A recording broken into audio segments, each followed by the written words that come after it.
Hello friends, very very good evening. स्वागत है आप सभी का। फ्रेंड्स, हम आपको दिल्ली सल्तनत के बारे में पढ़ा रहे थे। तो आपको पता है कि हमने गुलाम वंश, खिलजी वंश, तुगलक वंश पढ़ा दिया है आपको अच्छे तरीके से। और फिर आज हम गुलाम वंश, खिलजी वंश, तुगलक वंश, उसके बाद सैयद वंश आता है। सैयद वंश के बाद लोधी वंश आता है। बस दिल्ली सल्तनत में 5 वंशों ने शासन किया है। तो उन 5 वंशों को हम डिटेल में पढ़ेंगे और जितने भी इम्पोर्टेंट फैक्ट बन सकते थे हम सब आपको पढ़ाए हैं और आगे भी पढ़ाएंगे और एमसीक्यू भी करवा देंगे। कृपया करके वीडियो को अच्छे से देखना। तो चलो, आज हम गुलाम वंश और खिलजी वंश, तुगलक वंश के बारे में पढ़ चुके हैं। तो आज हम सैयद वंश के बारे में पढ़ेंगे। ये सैयद वंश एक छोटा सा वंश है। इसमें बस केवल शासक आते हैं और राजा बन के शासन करके चले जाते हैं, इसलिए हमें सैयद वंश के बारे में ज़्यादा कुछ नहीं पढ़ना है। लेकिन एक छोटी सी कहानी है, उसे ध्यान से सुनो और कहानी सुनोगे तो आपको समझ में आ जाएगा और काफ़ी समय तक याद भी रहेगा। तो आपके क्वेश्चन, आपके डाउट क्लियर हो जाएंगे और आंसर गलत नहीं होंगे। तो चलो देखो, कहानी को ध्यान से सुनना। तो सैयद वंश का शासनकाल है 1451 तक सैयद वंश का शासनकाल है। तो हम आपको बताए थे कि खिरिज खां जो है ये सैयद वंश की स्थापना करता है।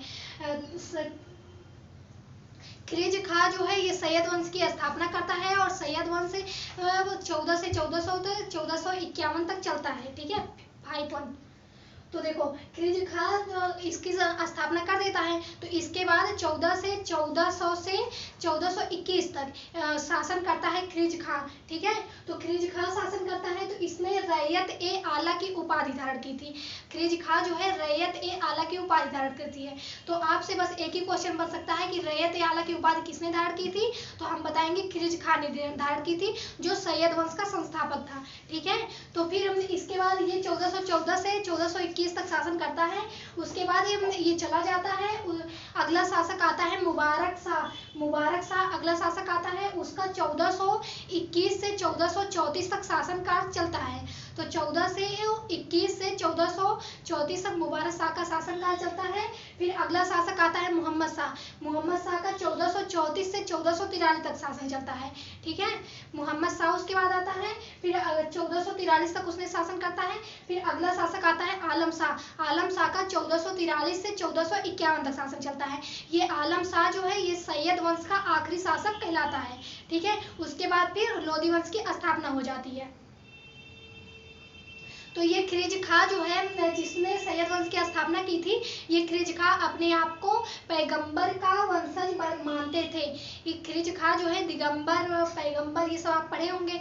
तो फिर ये खिरिज खां जो थे ये अपने आप को पैगंबर का वंशज मानते थे। ठीक है, और फिर मुबारक शाह जो है ये सुल्तान और शाही की उपाधि धारण की थी। मुबारक शाह जो हमारा दूसरा शासक था, खिरिज खां के बाद जो शासक आता है उसका नाम था मुबारक शाह। मुबारक शाह ने सुल्तान और शाही की उपाधि धारण की थी। ठीक है, अगला है मुबारक शाह का दरबारी इतिहासकार अहमद सरहिंदी ने तारीख ए मुबारक शाही की रचना की। तो हमसे ये पूछा जाएगा, क्वेश्चन आपसे ये बनेंगे कि तारीख ए सरहिंदी,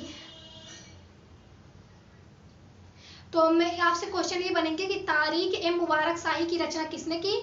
तो तारीख ए मुबारक शाही की रचना जो है अहमद सरहिंदी ने की थी, जो मुबारक शाह के शासनकाल का इतिहासकार था। उसने तारीख ए सरहिंदी की रचना की थी। ठीक है, तो बस सैयद वंश का एक छोटा सा काल है जो बस राजा लोग आते हैं और शासन करके चले जाते हैं। तो इसमें हमको ज़्यादा कोई डिटेल में नहीं पढ़ना है, लेकिन हाँ 1-2 क्वेश्चन बनेंगे, इसलिए ध्यान में रखना ही होगा। तो बस इसका आखिरी शासक जो था आलम शाह था। खिरिज खां ने इसकी स्थापना की थी और 14 से 1451 तक चलता है इसका सैयद वंश का शासक। और दिल्ली सल्तनत में 5 वंशों ने शासन किया था, गुलाम वंश, खिलजी वंश, तुगलक वंश, सैयद वंश। अगले वीडियो में हम लोधी वंश के बारे में अच्छे तरीके से पढ़ेंगे। ठीक है, फिर उसके बाद पानीपत की लड़ाई होती है 1526 में और फिर लोधी वंश समाप्त हो जाता है।